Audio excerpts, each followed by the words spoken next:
একদিন ভগবান নারায়ণের দরবারে নারদ মুনি এলেন।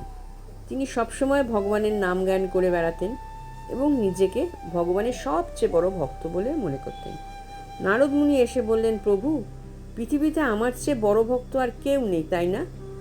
ভগবান নারায়ণ হেসে বললেন, নারদ, তুমি সত্যিই মহান ভক্ত।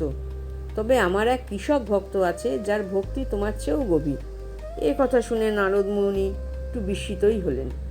তিনি জানতে চাইলেন, প্রভু, সেই কৃষক কিভাবে আমার চেয়ে বড় ভক্ত হতে পারে?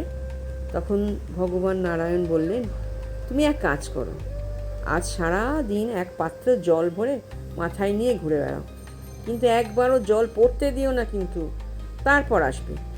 নারদ মুনি সেই কাজ করতে গেলেন। সারাদিন মাথায় জল ভরা পাত্র নিয়ে ঘুরলেন এবং একবারও তা পড়তে দিলেন না।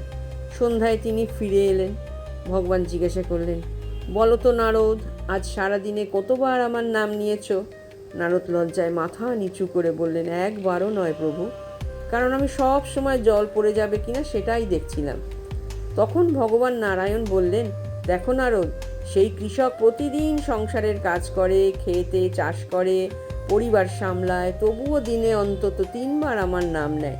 সংসারের সব দায়িত্ব সামলেও সে আমাকে ভোলে না, তাই তার ভক্তি তোমার চেয়েও বড়।